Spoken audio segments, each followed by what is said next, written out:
So welcome everyone. We're starting to let participants into the room. We are slowly starting to let you in and we will start at 10. So thank you for joining us a bit earlier.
Okay, it's 10.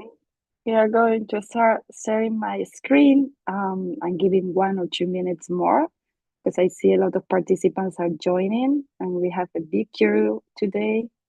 Wait a second.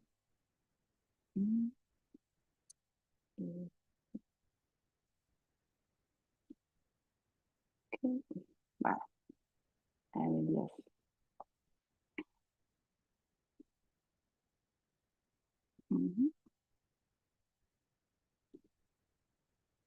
okay.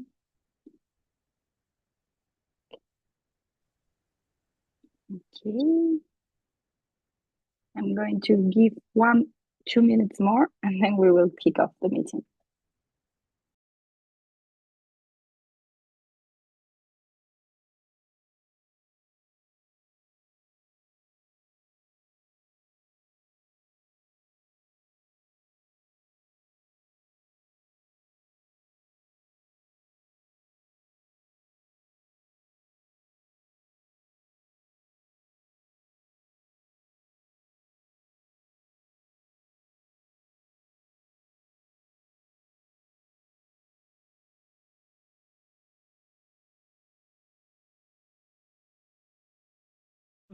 Evet, en geniş yer olursa.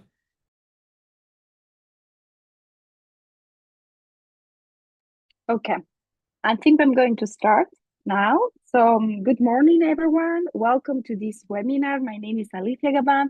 I work for the European Association of Regional and Local Authorities for Lifelong Learning. And we are pleased to host this webinar, a smart specialization skills ecosystems for the twin transition, regional pathways to inclusive growth and innovation. We co-organized this webinar in cooperation with the SKYLA Interreg Europe project. You will hear more about this in a minute, and with the Tuscany region. Today we will be web live stream the webinar. So if you keep your camera on, your image may appear in some images. So just to let you know, in order to protect your image, just choose to not have your camera on. After the presentations of this webinar, everything will be shared with the participants, so no worries. The presentations are ready to be shared. How can skills drive your region's green and digital future? This is the main question of this PAC webinar that we are having today. As you can see, today we have a range of speakers from regional authorities, from institutional experts in the field of the skills for the green transition. Also, we have practitioners, vocational education and training practitioners, and industry representatives. So without further ado, I would like to pass the floor to my colleague, Miriana Bucalossi, who is the head of apprenticeship unit, work-based learning policies and EU project management from the Tuscany region. And she will be starting and officially welcoming you. So the floor is yours, Miriana. Thank you, Alicia, and good morning, everyone, from my side. For me, it's a pleasure to open this timely exchange on regional pathways to inclusive growth and innovation. This is an essential topic for those of us who are working to make skills policies more connected to innovation or sustainability and territorial cohesion. As the green and digital transition accelerate, we regions are no longer just implementing policies, they are shaping them. And in this transformation, skills are not a support function, but they are strategic lever for innovation and inclusion. And within the project, but also widely within the Tuscany region policies, here in this territory, we are committed to develop skills ecosystems. And these skills ecosystems, which are at the core of our SKYLA Interreg Europe project, are rooted in the real economy, and they are co-designed with stakeholders. They also are aligned with our smart specialization strategies. But when we talk about skills ecosystem, what we mean with this definition, with this term, we mean that skills ecosystem are a space where training providers, enterprises, schools, public employment services, also universities and research centers, and social partners, they interact in a structured and continuous dialogue to improve the skill governance across the territory. So I think that this is a really important strategic framework under which cooperate within activities such as the one of the SKYLA project. The region, sorry? There is someone with the microphone open, please. Would you please close the microphone while not speaking? Thank you so much. I was mentioning the dynamics of the skills ecosystem. So in these dynamics, the regions and Tuscany region in particular acts as a facilitator, not just a funder or a regulator. Our role is to connect those actors to foster co-responsibility and to ensure long-term coordination. One example of the Tuscany region context is, for example, the one for the wine sector, where we co-designed a dual apprenticeship pathway involving enterprises, other consortium and local institutions. For us, the wine sector is a strategic one, so this has also become a governance model for aligning training with smart specialization, while also supporting sustainable business development and local identity. Another concrete case or example in our recent investment is the pre-apprenticeship program, which is something that we started designing in the framework of the SKYLA Interreg Europe project. These short structured experiences belonging to the pre-apprenticeship programs can support transition towards and into work, especially for youngers, but also adults which are at risk of disengagement.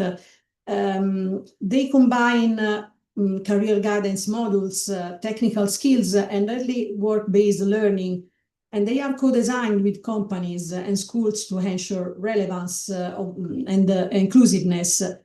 Both these two examples reflect our ecosystem approach. Let me say that they are not isolated projects, but part of a wider effort of Tuscany region in modernizing vocational education and training by making it more agile, connected, and also place-based. We believe in Tuscany region that the real challenge for regions is not just funding or programming, but governing complexities. And you know how much complexity is now impacting the labor market, for example. This is why we need institutional capacities to orchestrate, not to control, of course, skill strategies. And this is why projects like SKYLA, as I were mentioned before, are so valuable. They create the space to learn each other and to co-design better solutions, improving the knowledge of what other regions, other territories are providing for in terms of vocational education and training policies to support the twin transition. both these examples are interesting, but we are now moving towards the core part of this webinar, and we know more about the strategic policies that our colleagues from the other region are providing for. We believe that the real challenge for regions is not just about funding or programming, but also that we need institutional capacity to overcome what we experience in our territories.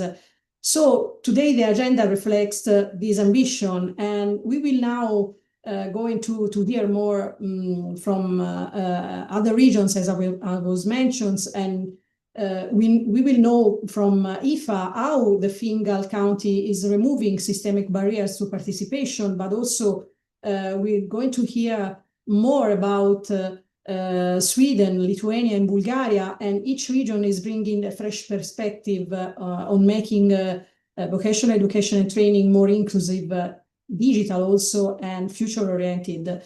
To open this discussion with a broader perspective, we have the pleasure of welcoming two speakers, important speakers who will help us to frame the global and European policy context for greening vocational education and training, and also for aligning skills with the sustainability transition. First, we're going to hear Stellina Chatsikristou, expert in skill intelligence and foresight at CEDEFOP, that will share insights on how regions can use labor market and skills data to anticipate green skills and shape proactive strategies. And then we will hear from Kenneth Barrientos, Program Officer and Thematic Team Leader at UNESCO UNEVOC, who will bring a global view on how vocational education and training systems around the world are embedding sustainability and inclusion into their transformation paths. So let me now give the floor to Stellina to start this panel. Stellina, the floor is yours. Good morning. Thank you so much for inviting CEDEFOP to this very interesting and important workshop. CEDEFOP's work, especially for the green transition, our work has highlighted how important it is to understand the regional realities. So I hope that the insights I will provide today are useful for the participants and your stakeholders. Very quickly, for those that may not know us, CEDEFOP is an EU agency located in Thessaloniki, Greece, and our work primarily regards the support of the European Commission and of stakeholders at member states in order to identify, design, and where relevant, implement suitable vocational education and training policies in terms also of the, let's say, learning parts regarding younger learners, but also adult learners and workers, but also understanding trends in skills and jobs in the labor market. So one could say that we try to bring together these different aspects of policies and provide stakeholders with useful insights. Today, I would like to highlight to you the work that we do on skills intelligence. And by skills intelligence, we mean the combination, the meaningful combination of different types of data, both quantitative and qualitative, in order to better understand the impact of megatrends such as the green transition, digitalization, demographics, but also developments that reflect more national level developments. We have the opportunity to use an array of tools in CEDEFOP, ranging from quantitative data from our skills forecast, for example, qualitative research from foresights at sectoral level, surveys with stakeholders, but also online job advertisements analysis that allows us, as I will stress later, to better define, go in more detail about the trends in the labor market. And I share this because I think it's very important at any level of administrative the development, policies and initiatives to understand that the complexity of the labor market and overall of the global environment where we operate is such that there is not one method, one tool that can provide a comprehensive view. To the extent possible, it is always preferable to bring together different methods that reflect the agendas of different stakeholders, that can capture a bit different aspects of developments in skills in the labor market. Specifically for the green transition, we have been working for many years on the impact of environmental policies on jobs and labor market. But exactly in order to explore and provide stakeholders with insights about how skills intelligence aspects are important for the green transition, we decided to join forces with UNESCO, UNEVOC, and do a practical guide on how vocational education and training that can become greener. And why a practical guide? Because as you said, Miriana, there's many challenges that the regions face. There is significant room for support of their capacity. So there is already abundant knowledge and good practices, if I may say, around. And we thought it would be more useful for stakeholders to see what and how can be done actually tangibly in their settings. We start in the guides with the skills anticipation. So which are the methods, which are the tools that can be used in order to understand what are the skills we have now, what are the skills we need for the future, what is the implication for jobs. We had already seen from a short survey we ran in a group of national experts that set up Organised, this is the ReferNet network, that there are still areas where more understanding is necessary, even about definitions. What are skills for the green transition?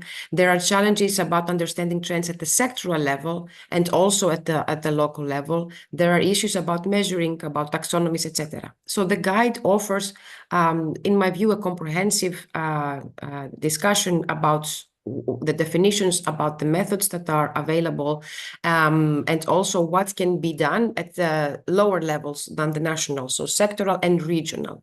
What is important, in my view, is to stress that the outcome of the guides in general, but also for this chapter, is that stakeholders should not be afraid that they have to reinvent the wheel and they have to design completely new processes and methods in order to understand the impact of the green transition.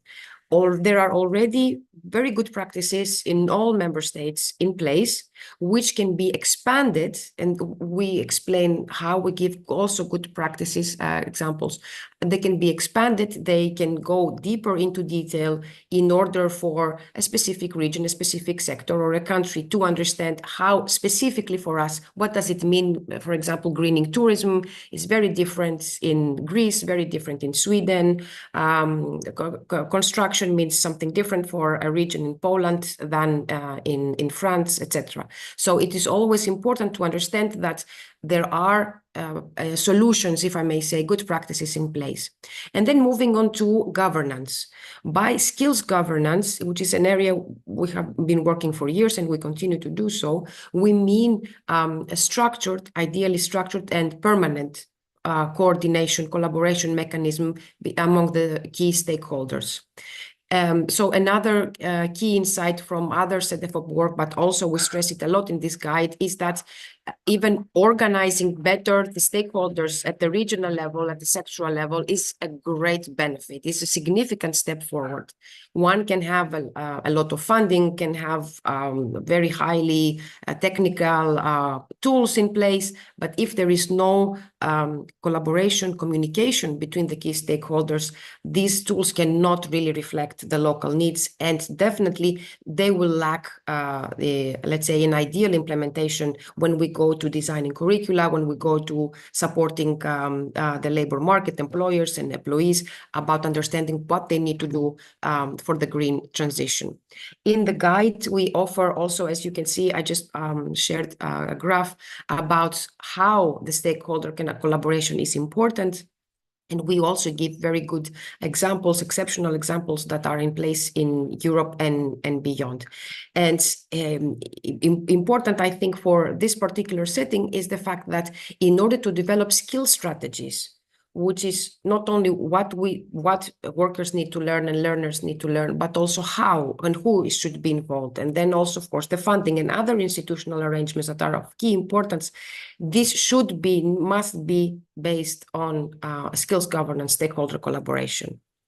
From the various methods, skills anticipation methods that we discussed, I wanted to stress here the online job advertisements that SEDEFOP analyzes and offers the data in our Skills of 8 web tool that you can find in the web portal of SEDEFOP. These tools have allowed us to understand that we should move away from the dichotomy of green and brown jobs. And this is a key message for policy making at any level, especially when we discuss how to support workers, which workers should we train and what. And on why should we do that? Because we see from the analysis of the skills requested by employers that increasingly occupations that have nothing green in their title or may not even work in sectors that are at the front line, for example, a financial analyst, increasingly they're asked about skills that are relevant for the green transition. So we have developed some scales of, we call it greenness and green pervasiveness, in order to see and hopefully to translate into policy action where relevant, that there are also occupations, there are also sectors that need attention in terms of training for the green transition. It's not only the ones that we can easily think of, let's say a solar panel installer. And there's also in that particular chapter, if I may say, for those with a bit technical background, there is also explanation of how to go about and use data if they are available, and there's good references for specific set of applications. Now, going to the vet side, we leveraged on our work on apprenticeships, which is a very good form for attaining more skills relevant to the green transition. Because of the format of apprenticeships, they can more easily perhaps be adjusted to the needs of the labor market. And it's also important that by using an analytical framework, SEDEFOP has developed one on adult upskilling. We also provide with support on how the upskilling can be better designed in order to include the demands of the green transition. And exactly because, as I said, the green transition happens at the local level. There is insights from a project currently running regarding regional skill strategies. So what are the key stakeholders to include? What are the components of a regional skill strategy, and how practical steps are described on how to do this in a more efficient way? Again, for training, we discuss micro-credentials, which is, as maybe everyone has heard, increasing in importance. It's a way of more quickly supporting those jobs, those sectors, those regions where there is a specific need for some learning outcomes. SEDEFOP also runs a survey that is open until June 27th. When I share the presentation, whoever has inputs, we really would like your response. And there are very good practices shared on how this is done, specifically in some countries, and Ireland is here, who is a pioneer, if I may say, on the subject. And lastly, about this topic, we also explore the importance of validation processes, which means how we can identify the previous learning of people in order to make their transitions more easy. There are regions, you know better than me, that do not benefit immediately from the green transition. And there are people that need to change sectors or even occupations. So having validation processes in place really supports these people. Again, as for skills anticipation, we don't need to create something new. The processes in place can be used to support. And the last thing that we analyzed was the use of AI. It is a very new topic. We identified some good practices. There's more, let's say, progress regarding the use of AI by teachers. And there are a couple of examples of how curricula have been a bit greened using the AI. It's really booming. We had in our workshop that Alicia attended, a person from a dedicated project.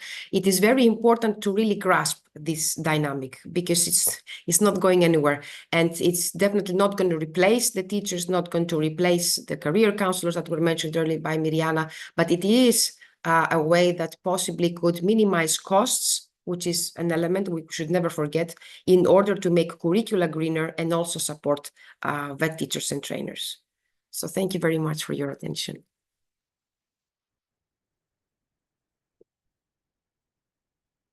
A very good presentation about how the lens of skill governance can help us to investigate and improve our policies across local territories. I think that your presentation was really, really dense and interesting because of also the topics that you mentioned that are, in my opinion, the core of our activities. You mentioned micro-credential, you mentioned the importance also of the validation of skills and competencies, which is something linked directly to the micro-credential. You also give us the chance to reflect on what we had last week in Siena. It was the opening of the new Interreg Euro project, which belongs to the region of Tuscany, which is the Queen project on the quality of apprenticeship. And we decided to investigate those topics, but with the lens of the impact of artificial intelligence within the skill systems and the apprenticeship system. So thank you so much for this. I know that later on we will have our answering question session. So I think that we will pose you some questions, very interesting one. So now we move to Kenneth Barrientos, Program Officer and Thematic Team Leader at UNESCO UNEVOC. And this is an important testimonial for us, because it brings the discussion within this webinar at international level. So Ken, the floor is yours. Thank you so much, Miriana. Thanks a lot to the association for inviting us. So very happy to join you today. I will be talking about a similar guidance document that we have co-developed with CEDEFOP. So thanks a lot, Stelina, for your collaboration as well. And also some other work that we have been doing, we have been supporting from a more global perspective, since UNESCO UNEVOC is a specialized center of UNESCO for technical and vocational education and training. And just to give you a quick snapshot, so we coordinate, we are based here in Bonn, and we coordinate a network of Tibet institutions all over the world. So you can see some statistics, how many are engaged in this network. I mean, of course, compared to other networks that are out there, we are still pretty much smaller, but of course, the global scope allows us to work with a very diverse types of institutions. In the network, there are ministries, national coordinating bodies and authorities, training providers, from colleges to training centers, formal and informal, and also university and research center. And we have an outreach to about 66 million students, and also 2 million teachers and trainers, if we look at the global landscape of the network. We are present in 152 countries, and we are supported by, of course, the member states and several other partners in the different countries. So the work that we are doing on greening and digitalization basically are premised on the fact that member states are really faced with a lot of challenges. And here, not only, of course, you are more familiar with the realities and context in the European region, but we also work a lot with African, Asia, Pacific, Latin American countries, where the realities are much, much different.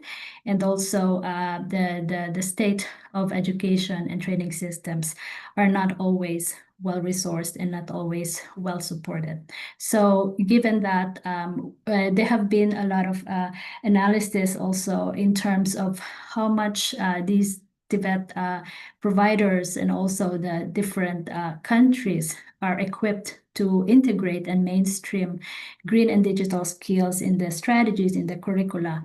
And according to several UNESCO surveys in the last 2 years, only 47% of the member states have reported an increased emphasis on green skills and sustainable skills. And of course, this is a challenge because greening topics and green skills, they are not new. So we've been talking a lot about these issues for many years now, but still, as what we can see, there's only 45% of member states have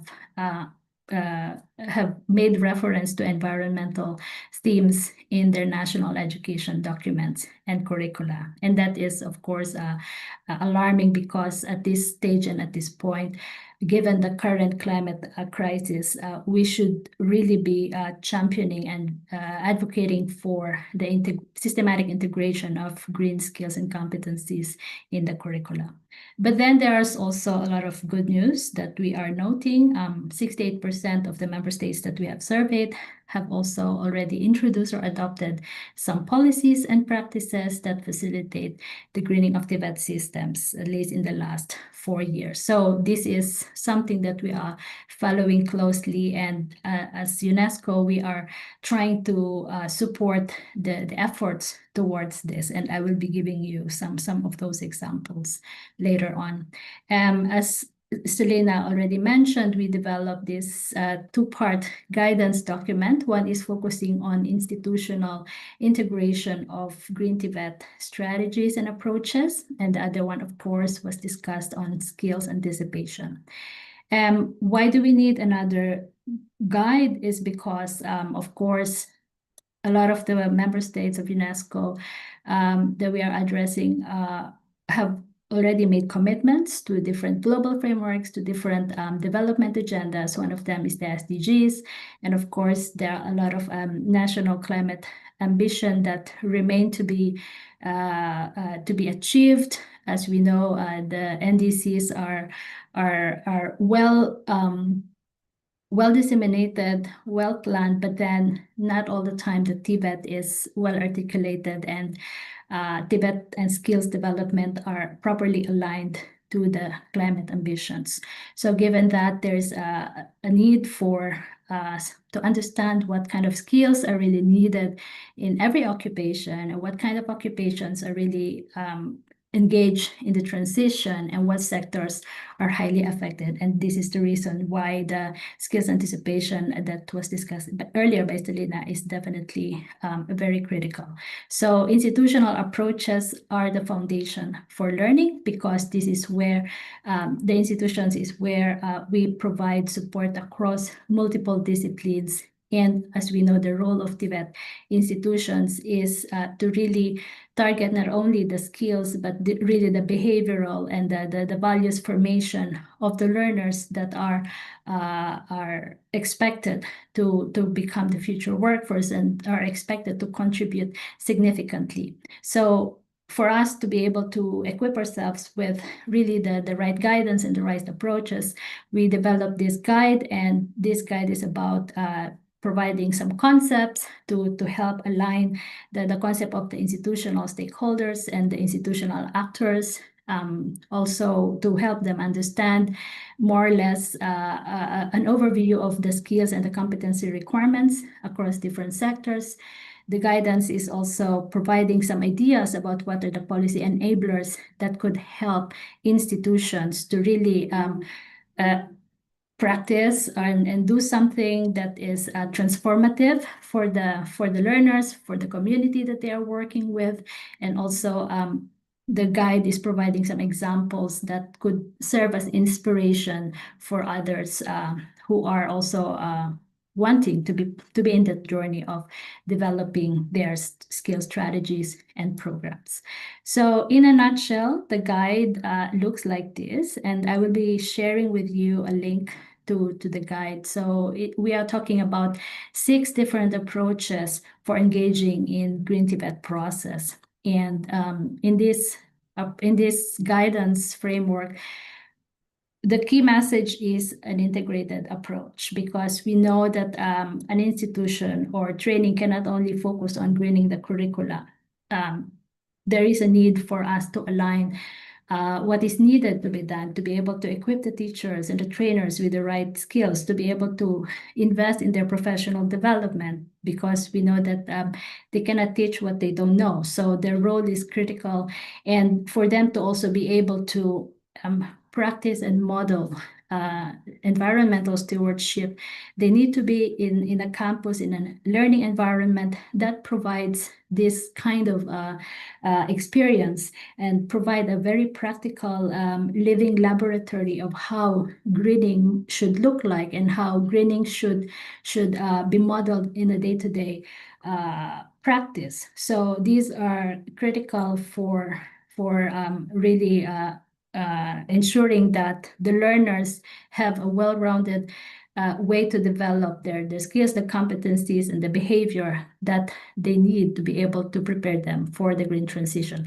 So the 6 approaches, as you can see, is first is institutional planning and culture, and you can see the different boxes on the side. So they are just like to describe in a nutshell what the scope of institutional planning and culture and curriculum and pedagogy, teachers and trainers professional development, campus and learning environment, research, innovation, and enterprise and community workplace and lifelong learning should look like if institutions embrace and pick up these approaches for them to develop and to enhance and strengthen their strategies. And here I want to just highlight this on the left-hand side, the aspect of research, innovation, and enterprise and community workplace and lifelong learning.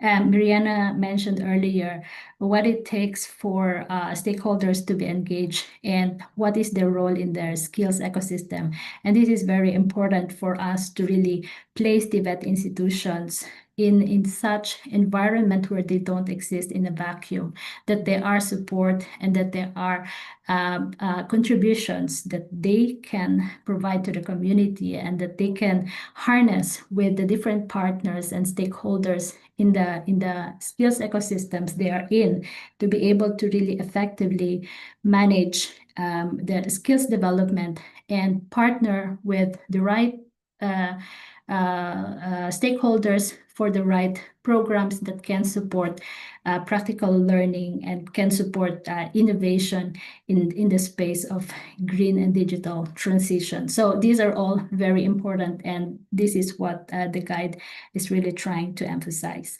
Now, in the next few slides, I will just very quickly show you, because my time is also running out. So when it comes to greening the TVET curricula and training, here we want to give as an illustration an example of the work we have done with one of our Univoc centers in Mauritius, the Mauritius Institute for Training and Development, where they have really tried to renew the curricula to be able to adapt to the demands of the labor market. And here, the emphasis is we don't only focus on the technical skills, but really also understand the needs and the different types and levels of competencies that are required for training programs to be able to develop what is needed in the labor market, in the kind of jobs that are emerging, or in the existing professions that simply need to be greened to be able to contribute substantially to the green transition. So generic and trade-specific skills would be critical, and we need to really break down what those skills are and really understand how they can be systematically integrated or mainstreamed in the different curricula and training programs. Similarly, we have worked with the government of Thailand through the Office of the Vocational Education Commission, which is under the Ministry of Education. And here the ambition of the government is to green their workforce. Simple. But of course, it is easier said than done. Engaging in this process is much more difficult. And of course, the strengthening of partnerships of different institutions, colleges, and national coordinating bodies in Thailand would be critical for them to work side by side with the industries and the different chambers of commerce, because in this context, in the context of economic development and growth in Thailand, the role of the industries are very important, and they also need to have a kind of a really strategic vision and an institution planning of action to be able to systematically align the training programs, including the development of Tibet educators. So this is something that we have supported with funding from GIZ. And last project that I would like to mention is one of the bigger projects we are implementing with funding from the German government. So this is about the bridging innovation and learning in Tibet. So this is about bridging of experiences across the three regions, and now we are expanding also to Latin America and the Caribbean, also fostering innovation and reinforcing peer learning. So one of the very relevant to this discussion, one of the outputs that we have produced is this guidance document on green and digital skills for hospitality and tourism. So this was an output of an expert group coming from Africa, Asia, and also Europe, where we had a chance to mobilize these different experts from the three regions, really the important actors in the field of hospitality and tourism, and discuss, dialogue, identify the different the new qualifications and competencies that are already happening or that are already observed in these different regions, where they see there are gaps and where the training needs to be aligned and curricula need to be renewed to be able to support the training for the green transition. So this work is available as a publication, as a published output, and this was also followed by a compendium of practices that also share the different experiences of different institutions in identifying and mainstreaming new qualifications and competencies in the hospitality and tourism sector, in the different and also developing the curricula aligned with the demands in this sector. So the links and the QR codes are available. I hope you will have the chance to go over them. And this is my last slide. Thanks a lot for all the partners that we have worked with in developing the guides and also the different outputs that we have been producing at UNESCO. Thank you so much. Thank you so much, Ken, for this very inspiring overview of the international perspective. I think that you touched a lot of topics that are quite important also for the quality perspective that we've mentioned before. A lot of the things that you showed in the presentation, they were called in a more or less a similar way, the one that we refer when we talk about the criteria, for example, of quality apprenticeship. And I think that you also mentioned something important in terms of how skill governance and the actors, the local actors of the skill governance can be supported. You mentioned the vocational education and training provider, for example, in sort of community approach that you provide within the activity of the UNESCO UNEVOC. I think this is something that we share together also in the perspective of Tuscany region in some ways. But coming to the next part of this webinar, I would like to say that I think that it's quite important having this international overview of the best practices, but also how some policies are implemented in different territories, because in many moments of our policy design processes, I think that at international level we have a lot of interesting policies. So a webinar like this one could be very useful to us policymakers to design better policies. So I think that could be the first of many other moments that we can share together. So now we pass to the spotlight presentation of this morning, and I am pleased to give the floor to Aoife from the Fingal City Council. And IFA will present us their innovative skill strategies, which addresses systemic barriers to labor market, and they promote also green skills, and they do that to help small and medium enterprises transition to the sustainable business models. So IFA, the floor is yours. Thanks very much, Mariana. Good morning, everybody. If 1 second, can you change the display settings just to swap the view? Yeah, I think that's, yeah, thank you. Thank you. So my name is Aoife Sheridan. I am with Fingal County Council in Dublin in Ireland. I work in economic development, and I've been leading out on the development of the Fingal skills strategy here for the municipality. So you can see there our core ethos there: ideas, collaboration and action. Working with the SKYLA project has been really wonderful for us because, as you can see, ideas are at the forefront. So we've been able to gather a lot of ideas from the good practices our partners have shared with us. Collaboration is also key in the context of Ireland. The municipalities in Ireland don't have responsibility for training and education. It's a function of national government. So this is quite an unusual space for a municipality like Fingal to be working in. So collaboration has been key to making sure that our skills strategy works, bringing together education and training providers and industry and business to make sure that we're addressing industry needs. And then action is very important. The whole purpose of the skills strategy is to make sure that we're responding to the needs of industry. So our first skills strategy was developed in 2019. We took a sectoral approach to that. And more recently, we have just renewed the skills strategy as a consequence of working in the SKYLA project for 2024 to 2029. So SKYLA has been key to helping us identify what our needs and requirements are, from identifying a need around forecasting what skills are going to be needed in the future, raising awareness of what provision is, and promoting lifelong learning. All of these things are things that we identified as challenges for our municipality through participation in SKYLA. And then, of course, we have taken a lot of good practices from our partners so that we can replicate these in Fingal.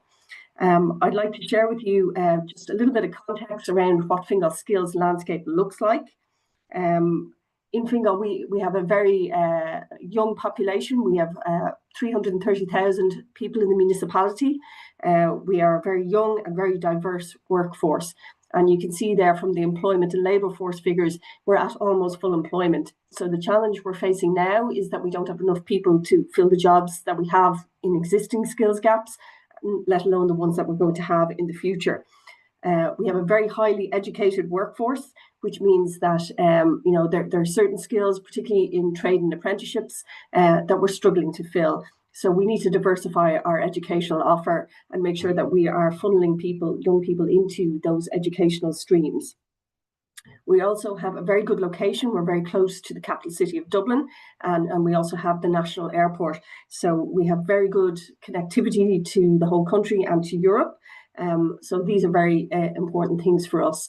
And you can see there as well what our biggest economic sectors are in terms of agri-food, ICT, pharma, transport and logistics. These are all key sectors for the municipality, all of which are experiencing skill shortages. So we're working with representatives of these industries and these sectors through the skills strategy oversight group. So that's a mix of education training representatives and business and industry representatives. So we've brought them together into a collaboration so that they can have oversight of the skills strategy and where it needs to go in the future. In the course of developing our skills strategy, we looked at some of the key megatrends that were impacting the municipality. So you can see there, digital and green skills are two very important areas for us, as well as transversal skills. And when we talk about transversal skills there, we're talking about those kind of skills that would have been termed soft skills in the past. So communication skills, leadership skills, teamwork, problem solving, critical thinking. So all of these things are really embedded across every sector and every skill set, that you need these type of skills in order to make sure that you're meeting the requirements of industry as it responds to an evolving global environment.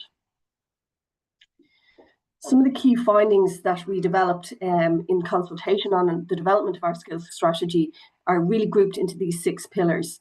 So in terms of skills demand, we identified a need for forecasting to show where our key sectors were and where the gaps are at the moment and where they will be in the future.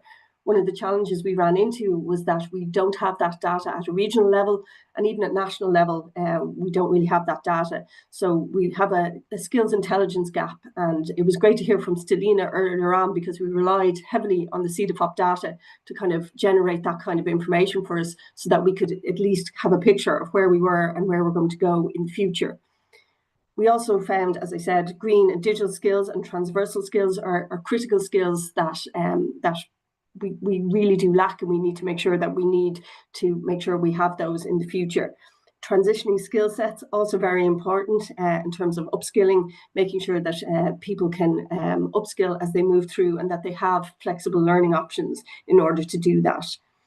As I said, the model, we needed a model to predict where we were. So CEDAFOP data has been really important, and I'm going to give you an overview of our model that we developed for the skills strategy to help us do that in a moment. Enterprises, particularly SMEs in Ireland, are extremely important. And one of the key things that we found was that enterprises really do need support to find out what their skills needs are. They don't generally have a dedicated HR section to help them find out this data. So it's very important that we support these enterprises to try and map their needs, and then give them the supports around what provision is available to them to support the developing workforce for them, and so that they can keep pace with the technological changes that are coming, and things like the evolving environment around CSRD reporting. And it's very important as well that those kind of provision is flexible, so that employers can have options to channel their employees into. And again, as I said, collaboration has been something that's really come out as being strongly needed, particularly between education and training providers and business and industry. The Fingal Skills Strategy is really strong in this area, and it's something that we work very hard on in order to generate that feedback mechanism into the Education Training Centre to make sure that provision is relevant and responding to industry needs. As I mentioned there about our skills model, you can see here on the left a synopsis of what our skills model has looked like. Again, drawing heavily on the CEDAFOP data to kind of inform what this looks like for our municipality. So you can see the demand side there that we looked at in terms of what are we going to need for expansion growth, and what are we going to need in terms of replacement demand for job moves, unemployment, inactivity, things of that nature, helped us define what our total demand is going to be over the next number of years. And then on the supply side, what are the skills profiles of our existing workers, and what's the flow coming through from education training providers. That led to the diagram on your right, where we're showing our annual net requirement across these various sectors. So again, it helped highlight where we're really going to have to focus on making sure that the young people in the municipality are being encouraged to go into these streams and choose careers in these type of areas like wholesale, retail and trade, industry, human health. One thing that popped out at us that we hadn't expected was education and healthcare. These ones, because our population are aging, but we do have a young population at the moment. These are things that we hadn't really been on our radar until we examined the CEDAFOP data and ran it through our model. So that came out very strongly for us and helped inform how we're moving forward. We've now generated a roadmap to build the skills strategy out to 2029. You can see there we have 5 main pillars. I'm going to talk to you really only in depth about 2 of them, one of which is improving the labour market participation, and the other is really about SMEs, which relates to theme 5 on your screen. When we look at improving the labour market participation, what does that look like for Fingal? As I said, we're at full employment, so we really have an issue about unlocking the wider talent pool. So we need to make sure that more people are going into the labour market, and how do we support people to do that? So we're really looking at how do we reduce barriers to employment. And during consultation, a number of barriers were identified to us, childcare being one, transport being another. Ireland can be quite rural and public transport can be an issue, and also accessibility to improve workforce participation. So In this area, we do have a social inclusion programme which is targeted at disadvantaged areas in the municipality, and that's really about targeting disadvantaged people, unemployed people, upskilling them to make sure that they can enter into the workforce. But so this is really targeted upskilling programmes for them, not only to enter employment, but also to upskill and move along. And we have local development companies that help us with this social inclusion programme that we run. We also have a need for flexible learning pathways, expanding the provision, which is increasing all the time in terms of online, modular and part-time provision to meet the needs of the employers as well. So reference was made earlier on, I think by Stelina, about micro qualifications and micro credentials. Ireland is doing a lot of work in that area at the moment, and it's becoming increasingly popular. Trying to embed that upskilling all the way through your career and the lifetime that you're working. And also looking at employer engagement, so looking at inclusive hiring practices and supporting workplace diversity. So some of the programs that we're actively looking at here range around neurodiversity and how can we activate some people who would be considered neurodiverse and get those people into the workforce. So we're exploring programs where we can actively get employers matched with particular people who are neurodiverse and integrate those people into the workforce. We're also looking at part-time employment programs. In Ireland, there are very few options in terms of part-time work. Our European counterparts are far more flexible than we are here in Ireland. So we're looking to see, can we activate some of those highly skilled people who don't want to work full-time, but they want to work part-time, and trying to break down some of the barriers around them just going back to work for maybe 10 or 15 hours a week. So that's another thing that we're looking at as well. One of the key things around digital that we're looking at is trying to look around encouraging more people, young people, into STEM careers. So we have a good practice here in Ireland. One of our stakeholders, DCU, Dublin City University, has a programme called STINT, which is about encouraging teachers into STEM career placements for summer periods for about 8 to 12 weeks. And then they get inspired by this STEM career that they've experienced, and they bring that back into the schoolroom, and they teach the kids in their classroom about it and encourage them into those kind of STEM careers. So we want to make sure that we continue to support that programme so that it can continue to expand. It's been in operation for about 10 years here, and it's going from strength to strength, but it'd be great to scale that up into Europe. It's a very innovative programme. We're also working with Trinity College Dublin and the Academy of the Near Future, trying to encourage STEM, particularly focused on disadvantaged areas, encouraging young people to explore what a STEM career is in targeted one-week programs where we bring school children in and help them learn about STEM and what it would mean for them in order to encourage more take-up of STEM careers. So those are two programs that we've only very recently started and that we're encouraging through the skills strategy. Looking at SMEs now, you can see here SMEs are huge in Ireland. 99.8% of companies in Ireland are SMEs. So large enterprise makes up a very small proportion of the work of the enterprise in Ireland, and those large enterprises will have big HR sections who can delve into skills training and green and digital training for their employees. What we found through engagement with enterprises is that the small to medium enterprises don't have that capacity. There's an awful lot of information out there and it's very difficult to navigate. So we need to make it easier for SMEs to navigate this landscape so that they can actually access the green skills and the digital skills that they need. So Theme 5 of our skills strategy is really looking about supporting those SMEs and looking at their upskilling and reskilling needs. So we're looking very much in the area of micro-credentials, micro-qualifications, online flexible provision, and trying to embed that culture of lifelong learning with employers and employees and making sure that they have access to reskilling programs. Again, we're looking at trying to make it as easy as possible for SMEs to upskill in this area, looking at sustainability, energy efficiency, circular economy, all of that kind of stuff. And an awful lot of it stems from SMEs not being aware of what the provision is. So we're really looking to focus our attention on SMEs and how we can help them. Also very important is embedding green and digital skills. Our skills strategy has a working group dedicated to green skills, And as was mentioned earlier in the webinar, what is the definition of green skills? And that's really evolved for us. We started out with a narrow focus on renewables and solar photovoltaic careers, and now we're moving away from that and really realizing that it's embedded across every career. Everybody uses a computer nowadays. Everybody needs digital skills. In the future, everybody's going to need green skills as well in order to do their job effectively, as well as the transversal skills that have come out very strongly. So one of the things that we're actually building on with the SME is something we're calling the sustainable Fingal strategy. So we're trying to make it as easy as possible and building a strategy around how do we help SMEs, what are their challenges, not only around green skills, but in terms of signposting to collaborations and financing. So we're about to launch a development of that strategy, trying to figure out what those challenges are and how we help SMEs deal with them.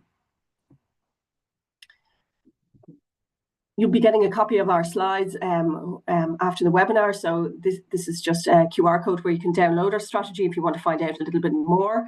And then these are some of our platforms where we regularly would put out information on LinkedIn, X and Facebook about the work that we're doing to implement the skills strategy in various sectors. So thanks very much, Mariana. Thank you so much, Aoife. I strongly believe that your Fingal skill strategies is for us a really inspiring one. We know that you put a lot of efforts on it, and I think this is clear. This is really inspiring for us, and in my opinion, for Tuscany region, this could be a very good best practice to refer to. But I kindly ask Alicia if we can open now our question and answer session, or we do it later because we are a little bit late on the agenda. But I saw that in the chat we have a lot of exchanges and a lot of questions that we're running. Actually, as we are running a bit late, I will invite the participants to post the questions on the chat, and maybe the speakers can reply. There is actually one question for you, Aoife, so you can reply through the chat, okay? So we can move on with the agenda. So thank you. We pass the floor to Arnaud Morisson, which is policy expert representing the Interreg Europe Policy Learning Platform. And for us, the participation of Arnaud is quite important today because as you know, Interreg Europe is the program which is financing this SKYLA project, but also the other project which is linking with the SKYLA one, which is the Queen on Quality Apprenticeship across region. And so the Interreg Europe is enabling us to this valuing exchange of practices even within the framework of this webinar. So Arnaud, the floor is yours. Thanks so much, Mirjana, for the introductions. Thanks so much as well for the invitation. It's been a very interesting webinar, looking at what you're doing in your regions and also providing specific frameworks and so on. So I work at the Policy Learning Platform, and the Policy Learning Platform is the second action of Interreg Europe. And what we try to do at the Policy Learning Platform is really capitalizing on all the knowledge from all the projects in order to diffuse this knowledge. So it's for the knowledge generated in SKYLA to not stay only between SKYLA partners, but really to be beneficial to all Interreg Europe community. So how do we do that? We provide opportunities to access knowledge. So we write very nice policy brief stories. Our next one is going to be on one good practice from SKYLA. So we'll see which one we are going to select to be published soon. So we are going to contact one of you.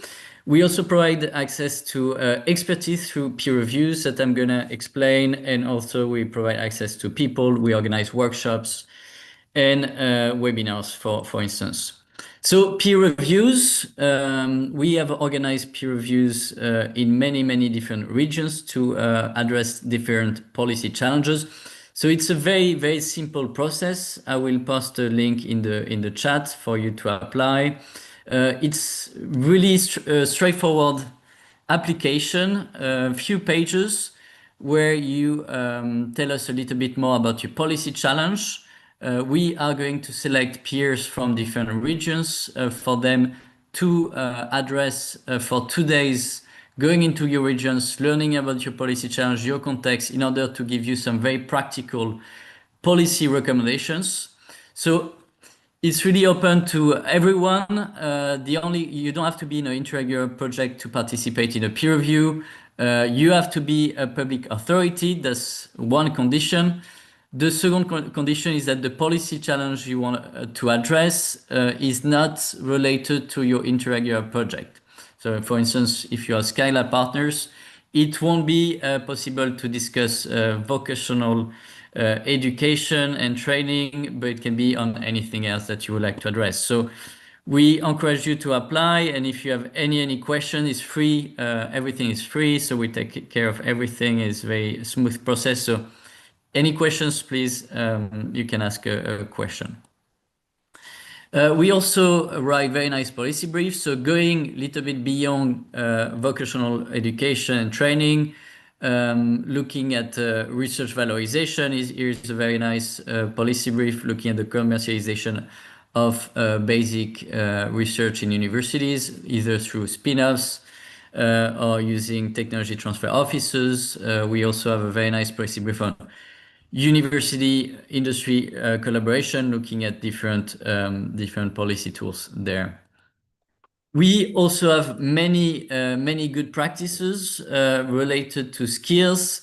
Those are just some of them. So looking at the policy learning platform website and the different good practices and resources that we have, doing research, looking at the keyword skill, we have more than 407 results and 315 good practices.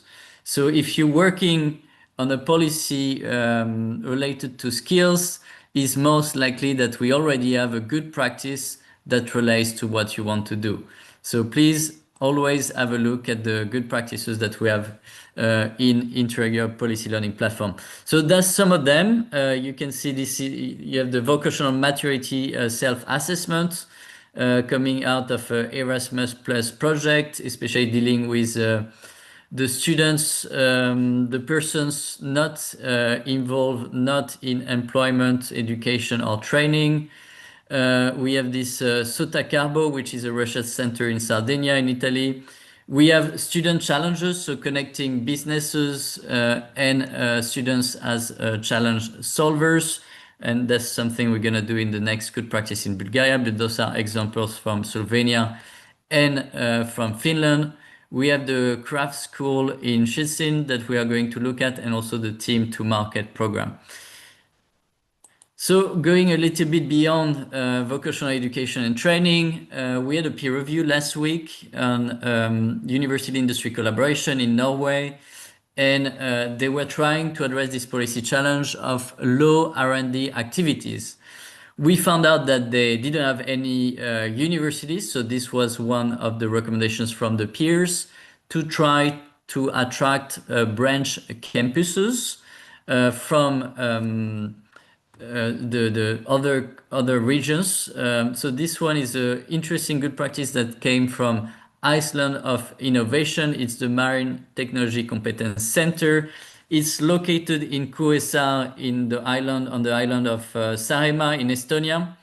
And it's a research center working from the Tallinn University of Technology, working on maritime technology and offshore and coastal structures. So when you don't have any universities, your small regions like this one, a good approach is to try to identify other universities in other regions and try to convince them to come in your region through a branch campus.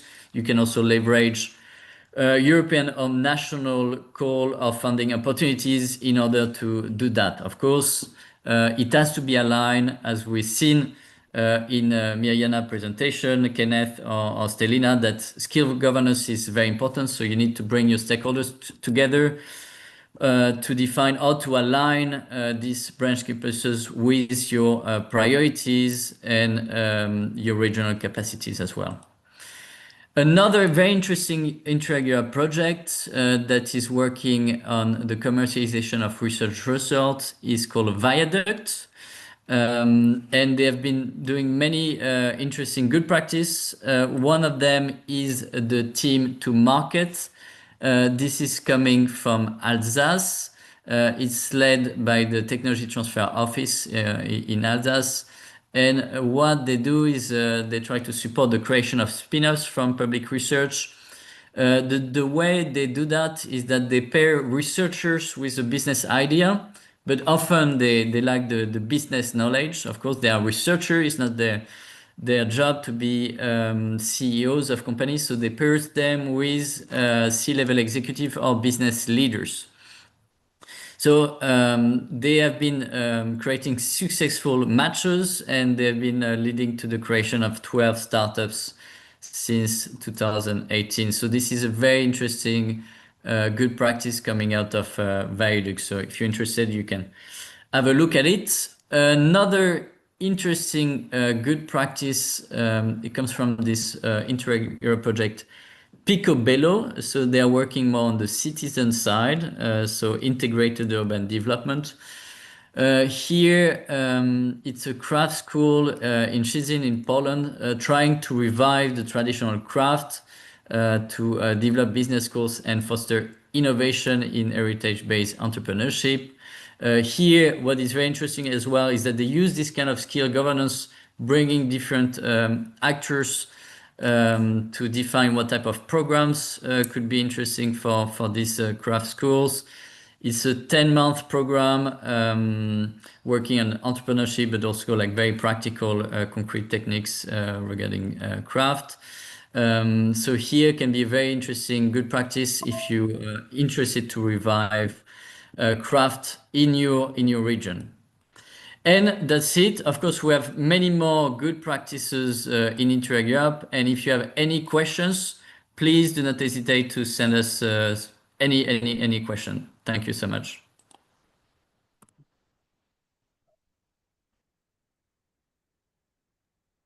Thank you, Arnaud. Thank you so much for this overview of what the Interreg Europe program is providing for in terms also of presentation of best practices across Europe. I think that your job is quite important and helpful in providing better policies at regional level. I participated in such kind of events during my experience within the Interreg Europe program, so I think that could be a really valuable support. And now I think that we are going to go on with the presentation for the good practices at regional level within the SKYLA project. And we have now Richard, or I see Charles Holsworth, sorry, that's a switch in the agenda that I missed. And it's both of us, don't worry. It's all right. Richard's also here. You are together, so yeah. I was not wrong. So no, you're not wrong.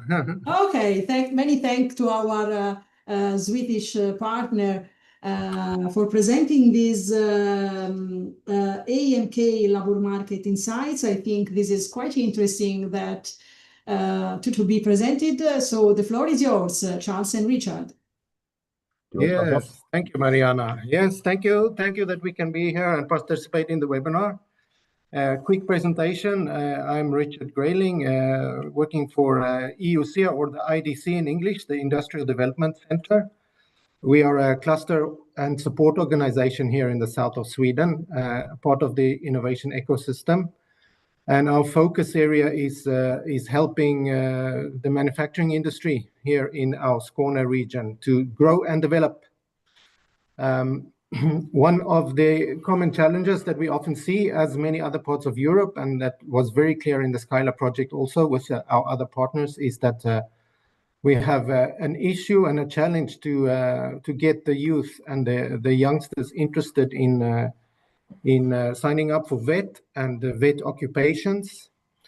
So we have this concept that is partly owned, or we have a franchise at IUC that's called AMK, Arbetsmarknadskunskap in Swedish, or labor market insights as we translated it over to English. And we go directly to the base of our challenge, and that's to meet the children in schools where we can have access to them directly and straight away. So Charles is the expert in this. I'm going to hand over to him, and then he can tell you all more about it. All right. Thank you, Richard. Good morning or morning-ish to everyone. My name is Charles Horwath, and as Richard said, my job is to meet kids in schools. My job title would be a classroom communicator, because we've seen this across the whole webinar, that we have a common issue across Europe, and Sweden has a similar problem. We have, at the moment in Sweden, about just above 300,000 job vacancies in the country. On the other end of this, we've got nearly just short of 500,000 unemployed individuals. And we see these both ends of the spectrum, and we wonder, why can't the unemployed individuals just take the jobs available? That's our biggest question at the moment. And the simple answer to this is their skills and competences don't usually match the needs of the current labor market. This is something that's resounding across all of Europe and very much so in Sweden as well. We work very closely to our regional government, our Region Skåne, we call it. So Region Skåne is great at getting in lots of data and lots of statistics, and they've done a forecast for what needs we'll have or we'll have a supply and a demand of knowledge and competences in different sectors and areas of work in just Skåne, which is in south of Sweden. By 2035, we're going to have a need of nearly 1,000 individuals working in agriculture. This is farmers and just food production in general. This is people putting food on our plate, not plates under our food. Yeah, you know. We're going to need a bunch of teachers, nearly 3,000 of them. We're going to need about 12,500 individuals working in healthcare in different lines of work, all from doctors to assistant nurses. We're going to need nearly 18,000 people working in technology, and what that means is software development, in industry, developing machines and CNC operators, whatever it could be. Everything concerning technology and electronics will fall into this category. And this is only if we continue to educate people in the same direction as we're doing at the moment. So we're going to have this large demand of people, while on the other end, we're going to have an oversupply or an overabundance of people that have chosen a general education. Which is to say, in Sweden, you do just your mandatory years of school, so up to middle school, early teens, and then choosing your high school education, which could be a broad and general education there as well, but choosing not to do anything with it. Preparing yourself for future studies, but not doing those future studies. So we're nearly going to have 40,000 people, a surplus of 40,000 people that don't have the skills needed to do any of these lines of work above. So this is the idea. This is what I do. I talk together with my colleagues. I talk to the youth about jobs and the future from the employer's perspective. We go out into classrooms all around southern Sweden and meet kids on their playing field, and we talk to them about what's actually important when they grow up and they're going to do their choices for a vocational education or whatever education they choose. How are their chances for getting a job in the end? So this is my team. This is me, Charles, and my two colleagues, Linda and Kajsa. We are Team Skåne, so you can see our pin all the way down into the southern of Sweden part. Just a little bit of a rapid fire thing here. Competence is the concept owner of labor market knowledge, or arbetsmarknadskunskap.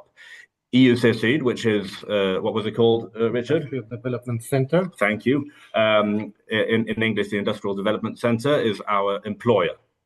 And Region Skåne is our local government. We act upon their their wishes, or it's their mission to help the labor market, and we're just a small part of that. Every year, the whole national team of Arbetsmarknadskunskap, we meet 70,000 students across the whole country. Down here in Skåne, we meet 12,000 of them, so we take quite a large portion of them. Our method is these labor market lessons, which I just told you about. We come into the classroom, but we also do branch lectures concerning those branches I mentioned previously, which are going to need lots and lots of workers in the future.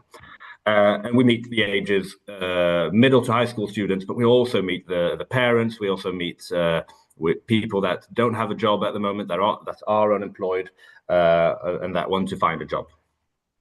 And this is just a small picture of what it looked like after a classroom visit. We write lots of stuff upon the whiteboard, and we call it a dialogue-driven lesson, where we talk to the kids and we don't give any answers. We let them figure out the answers by themselves, pretty much.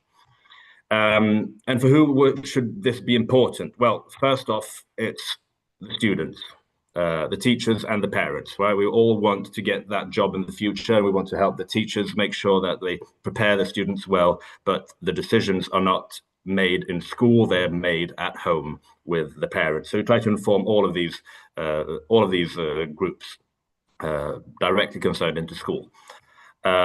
It's also quite important for the local trade, the industry, and our employers, right? This is about their competent supply and the workers that they get from in the future. If they don't get these workers, their economic growth won't happen. So it's of their interest as well. And of course, this is in the end for our municipalities, our region, and to have, a strong workforce in Sweden, across all of Sweden. We need to get these workers in. And we do this by inspiring to the lines of work that might not be as attractive yet, right? But we try to make them attractive by being in the classroom and talking about them. And funnily enough, last week, my dear Richard was over and met Aoife in, we call this Arbetsmarknadskunskap across the pond, right? We did a little bit of a visit. So our team, a couple of our team went over to Fingal to talk about this. And you maybe could do a little bit of a rundown about what we actually did there, because I wasn't there, but you were. Yes, exactly. It was just as part of the SKYLA project, it was one of our bilateral exchanges. So we were very fortunate to go and visit Fingal. And among other things, we had representative of AMK, or Labor Market Insights, with us, who did a presentation, and we had an exchange with Fingal, looking at what challenges they have, what we have for this AMK concept as a solution, and to discuss potential future collaborations. So it was very good to meet you there, Aoife, and good to see you here in the webinar also. And that's about all from us. That's our 7 minutes. Thank you very much for letting us talk about our jobs, and happy to do so even more in the future. Thank you so much, Charles and Richard, for this presentation. You know how much we appreciated your work, and we had the chance to explore it in Sweden in the last meeting that we had in Malmo. So thank you again for presenting this important policy. Now we pass the floor to Denica Marinova, which is from the cluster of mechatronics and automation in Bulgaria. And they will share with us the presentation about these good practices. The floor is yours, Denica. Yes, thank you, Mirjana, for the kind invitation. I'm just trying to share the slides. Okay.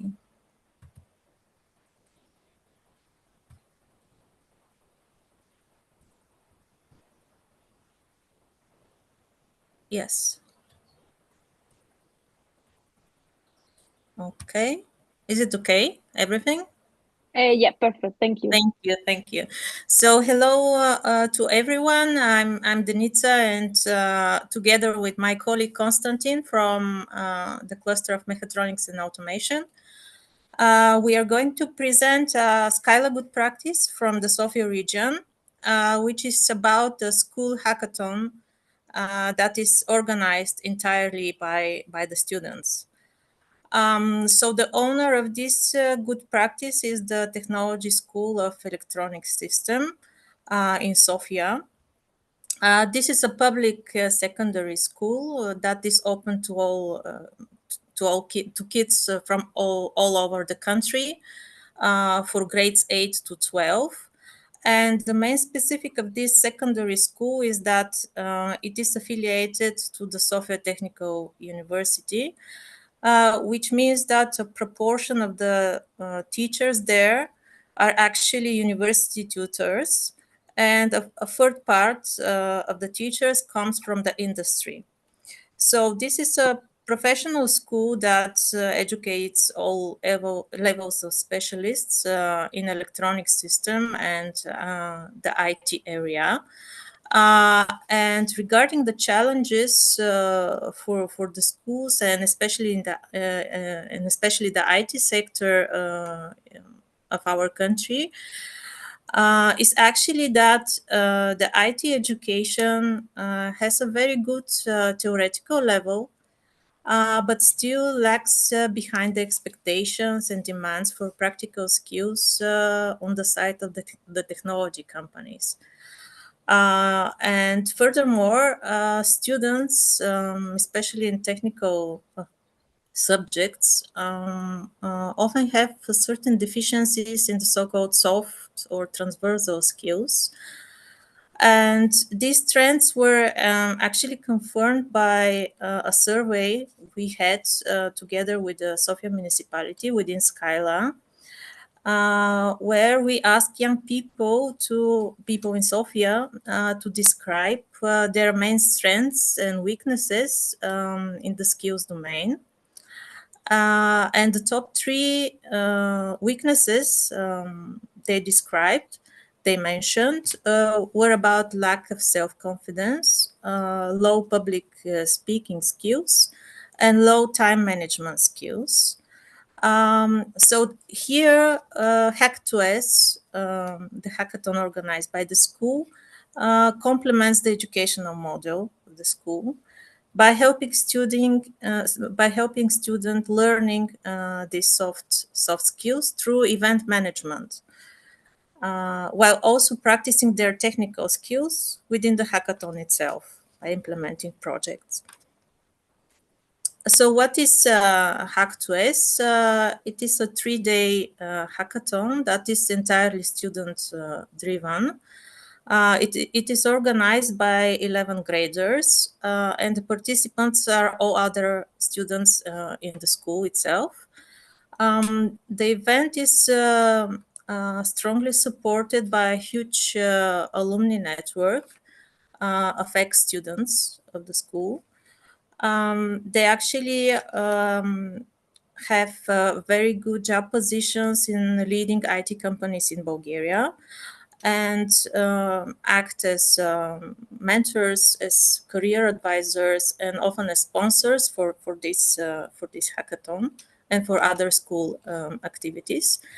So how it works? The organizing team consists of a dozen students, which are volunteers, and they plan and implement in details all the stages of organizing this complex event.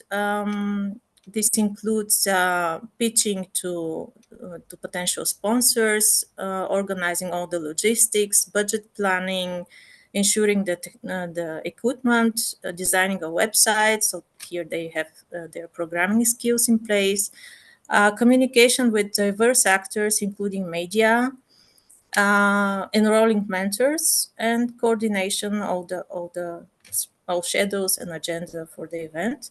And for these activities, they are very much guided by the School Alumni Association, which has more than 800 members or ex-students of the school. And at this point, I hand over to Konstantin. Thank you, Denica. I'll take over. Hello. So Hack2S is an outstanding example of collaboration between an education institution, students from a secondary school, and their teachers, and the business sector, especially companies from the ICT and tech industries, many of which are even long-standing partners of the hackathon. But what are the benefits for the different groups engaged? During the hackathon, students form participating teams and get the real chance to develop and apply a wide range of technical and soft skills.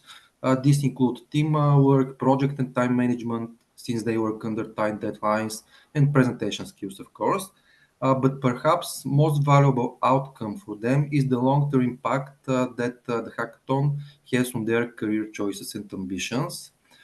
So over 85% of participants say that Hack2S was essential to their education in general. What's more, the event, as Denisa said, is mainly student organized, so they gain hands-on experience in leadership and event management. They take on different roles and responsibilities, which gives them insight into decision-making, planning, working towards specific goals, and placing their shoes play themselves in other shoes. For mentors supporting participating teams, mainly towards alumni, and for business partners, Hack2S offers an opportunity to engage with and support a new generation of STEM talent, which we all know is a major challenge across Europe. So in short, the impact of the event speaks for itself. It is sustainable, more than 10 editions so far from 2015.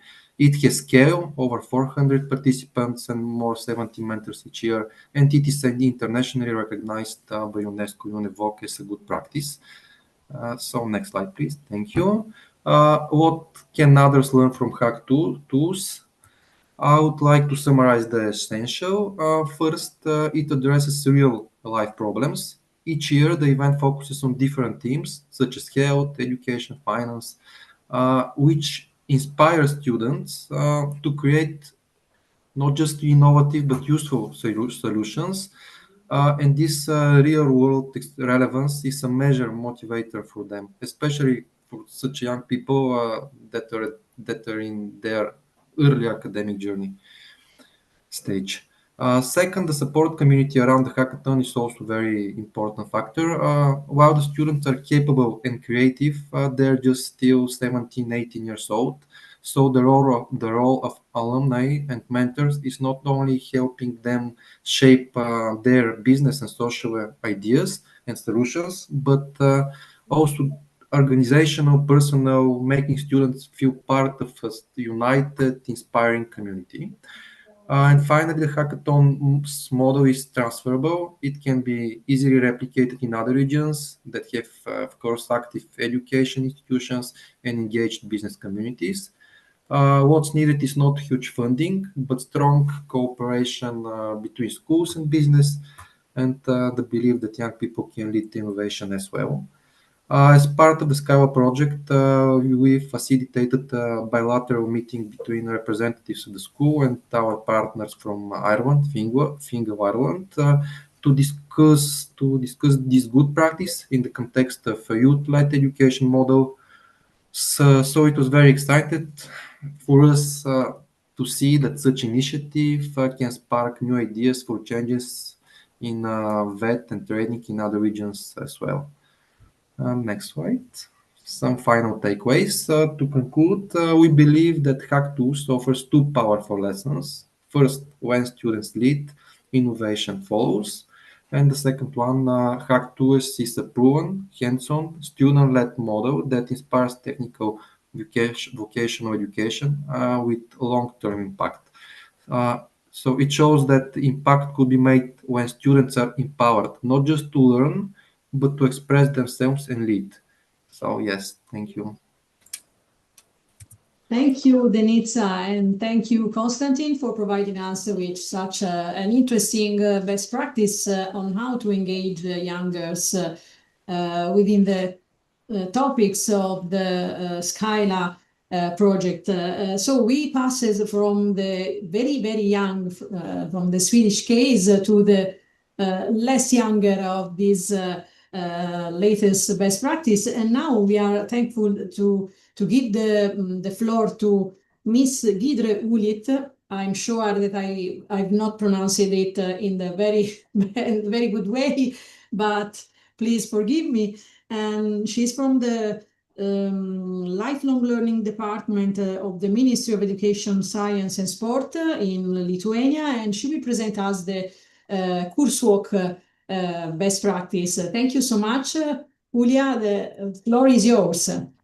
Thank you so much. So Giedre couldn't join us today, so I'm in instead of her.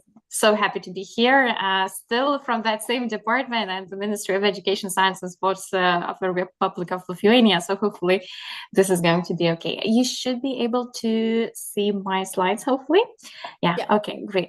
So today I'm going to talk about our one-stop shop for adult education named Kursuak. So loosely translated, that would mean take a course.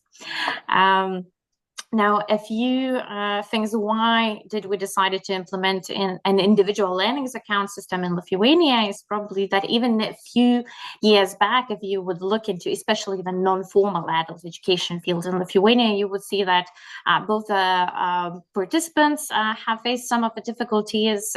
Both training providers were quite scattered. So individual learning accounts-based solution seemed like a perfect solution to solve these issues. So first of all, Kursuak is the first national adult education platform in Lithuania, working as a one-stop shop, meaning that it is valuable to the training providers, so they could reach their potential learners more easy. On the other hand, training participants could not only see all of the providers in one place, be sure that the quality be up to their standards, but also compare the different training courses, select the ones that meet their needs the most, as well as getting some additional support through the use of a training voucher, which could be up to 500 euros per person. I would talk about the funding a little bit later on. Another thing that Kursuak, one of the changes that it implemented as well as the quality assurance system. Before that, it was, I'd say, a little lacking. Now with the SKYLA-based platform, we do have a few mechanisms in place to assure the quality of both the programs that are coming into the system as well as the programs that are already being delivered. So yeah, there's that. The system itself is connected with our educational registers, which not only helps the individuals to choose the right trainings for them, as well as the requirements might be different depending on the program, but for us it gives some additional insight about the diversity of adult education providers as well as the programs itself. Now, speaking about the priorities and the funding, half of the funding is given directly to only digital skills development programs. We see that digital skills are very important for us in Lithuania, as we are quite a fastly aging population with a lot of potential to digitizing various jobs in the market and other processes. The other half of the funding goes to other areas such as foreign languages, entrepreneurship, literacy, personal and social skills, and so on. Now, I mentioned that an individual could get up to 500 euros one time per 5 years. To be eligible for the SKYLA voucher, they should meet all of the following criteria. So first of all, the person should be from 18 to 65 years of age. They should be employed as well as be Lithuanian citizens or holders of the residence permit. And they should have had acquired a vocational education training qualification or a higher education degree. Now, we do get quite a lot of questions why these requirements are set in place, but while developing the system, we wanted to, first of all, fill in the gaps and not double up the already working systems, with the intention to integrate all of these different systems into this one-stop shop later on. So this is exactly why we are talking about implementing different criteria as well, but so far these are the ones that are set in place.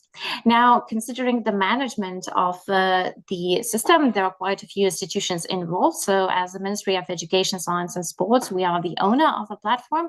The manager of the system is European Social Fund Agency. We work closely with a few other ministries, such as Ministry of Economy and Innovation, as well as Ministry of Social Security and Labor, to make sure that our priorities align with what's best for the country's economy and the labor market, to ensure that our citizens and residents could upskill or reskill and make use of the training as well. Now, National Education Agency is responsible for various integrations and interfaces of the educational registers. Qualification and Vocational Training Development Center is responsible for the quality assurance of the programs, and Lithuanian Association of Higher Education Institutions for General Admissions Organization is right now responsible for the IT part of the solution right now. Now, there are a few requirements for the learning programs that are set in place. So first of all, a program should not be less than 54 academic hours. You see a little star there. So we are discussing the possibility to let in shorter programs as well, as we do see the need for them. Lecturers must meet the established qualification requirements. So they should either have the a higher education degree in a specific field, or have a certain amount of training experience working with adult learners. Groups are formed in a way that there not be more than 30 persons in one group. What we do see is that the average group consists of 10 to 15 learners, and learning is provided in various flexible formats, so in contact, remotes, or mixed away as well. Now, since we have launched the system in January 2024, I can share a few key indicators of how did we actually do during this past year. So right now we do have more than 70,000 registered users. We have issued more than 14,000 certificates throughout the system. You see that the total number of contracts signed is a bit bigger. That means that not all of the training groups have been completed, and some of them are still ongoing. And the budget for 2024 that was allocated was 7.4 million only. Now, during all of these years, all of last year, even though we had quite a slow start, what we can see is that during the year we have almost 300 different training providers. We do allow both formal education institutions into the system, so we have vocational training institutions, colleges, universities, as well as public bodies or private businesses providing some educational services as well. Maybe a little bit about the participant demographics. So the most frequent trainee is a woman aged 35 to 47 with a higher education degree and living in one of the Lithuania's major cities. So from this demographics slide, you can also see a few challenges we are facing. So obviously we would love to see more men using the platform and developing further. Only 1.5% of all of the participants have used their own personal funds. All of the other ones have used the SKYLA credit. One fun fact, the oldest participant was 71 so far, and she self-funded her participation in the program on inclusive education. So Yeah. Now, a few key lessons of what we've learned. So first of all, don't sell yourself short. Even if the start might be a little bit slower, it can gain momentum pretty quickly. If you are looking into developing your own ILA platform in your countries, be sure that the technical platform can handle high user traffic during, especially during the funding releases. This is going to be essential for the system in general. Participants need a clear understanding of how and when the funding is attributed, not only the participants, but also the training providers as well. So transparent funding mechanisms are also very important. Integrated quality assurance is another key lesson. The quality monitoring must be built into the program from the very beginning. Afterwards, it's a little bit more difficult to take on. We would recommend talking from very early stages of any similar system to look into the clear long-term strategy that would be sustainable, because as we did see, these sorts of solutions are very popular between the adult learners. And obviously user-friendly administration would take the load out of the administrative processes and help the users and the learners to involve themselves better. So these are a few key lessons from our good practice of Kurswak. And yeah, I guess that's that. If you have any questions, I'd be happy to answer them in the chats. Many thanks, Julia. This is a very interesting tool, and I know that it's not just a tool, but a way to promote vocational education and training, and also to support the digital skills. I saw that Arnaud Morisson made a question on the chat, so I invited you to see it.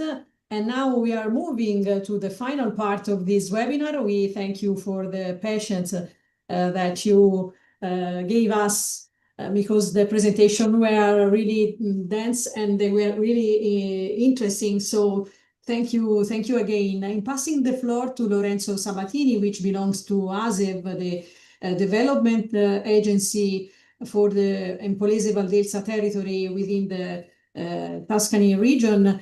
I would like to thank the participants, but also our panelists. And I see, Lorenzo, that there is a lot of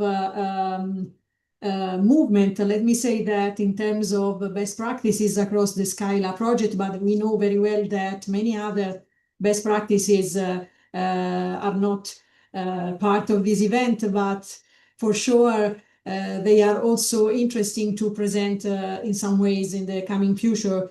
We know also that there is a new project that we are providing, so we would like to end with this, with your reflection on these policy making tools and instruments that we've seen across the SKYLA project towards the Queen One. Thank you so much. Thank you very much, Mirjana, and thank you to all participants. I will try to be very quick because effectively we have a delay today. My consideration for closing this meeting effectively arise from several experiences, not only SKYLA, that it's the project that I am the formal coordinator, but also other initiatives that on which we are working in this period in Tuscany, and particularly, as you mentioned, last week, we have just an interregional event very focused on quality apprenticeship, and so topics very related also to the one we are dealing with in SKYLA. In general, it's clear that between green and digital transition is affecting European economies and also social economic issues, particularly nowadays when we have to deal with the challenge, the opportunity, but also the risk associated to the digital transformation and the artificial intelligence. So regional authorities must rethink in some way how to align on skill education and work policies with the regional innovation strategies, such, for example, smart specialization strategies, but also other local ones. And so the implications are complex, are systemic, and to address them, we need to coordinate a sort of dialogue with all the relevant stakeholders of the value chain, not only the policymakers, but also the entrepreneurs, their association, worker, and so on.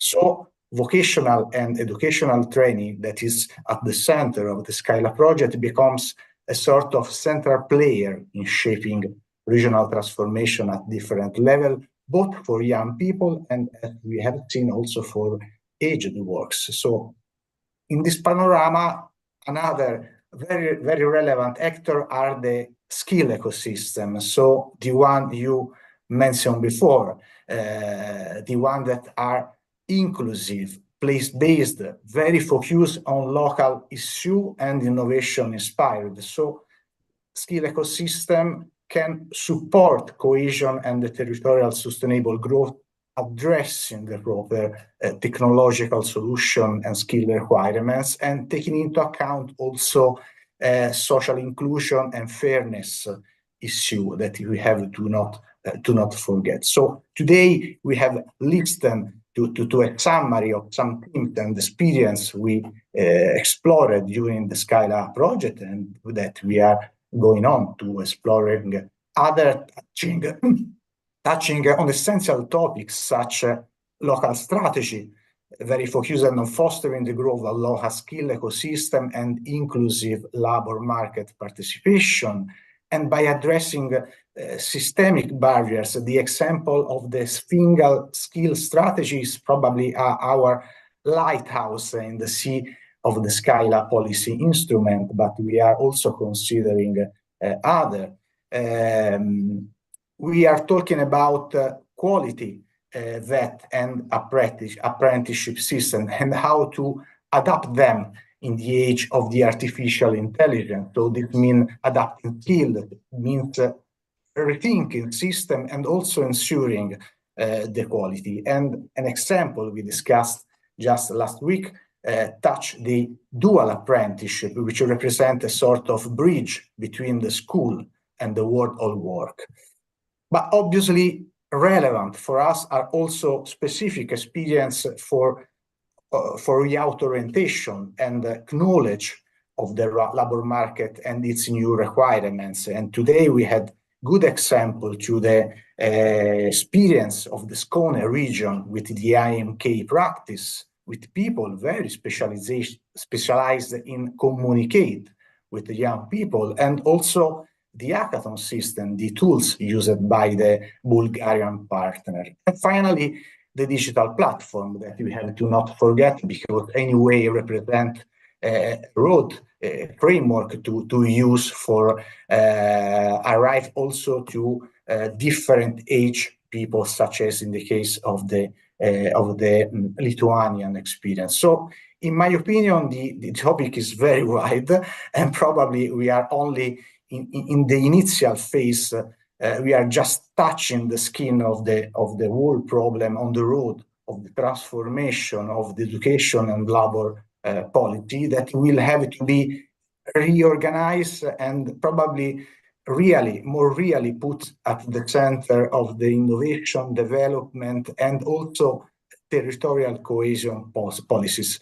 What we haven't really done, on my opinion, so far. So for sure, initiatives like the SKYLA project and other exchange initiatives are for sure very important to learn each other, how everyone is getting ready to take this challenge and collaborate, but we have to work probably for the upcoming month and year in this direction. So that's all from my side. Thank you. Really, thank you to all the speakers and the Erlal Nectar, our partner who organized this webinar. And I hope to see you very soon in the SKYLA events and during our meeting. Thank you very much to all. Thank you, Lorenzo, and thank you again to all the participants to this event, and also for the panelists. Thank you again. I give you also the advice to stay in touch with us by means of the social of the project, but also by means of the Erlal network. I Many thanks to Alicia for organizing this webinar. She is really precious, so we hope to have the chance again to meet with you again within the SKYLA project and also to the new activities that we are providing for within the Queen Interreg Europe project again. So, goodbye. Bye. We will be sharing the materials. Thank you. Bye-bye.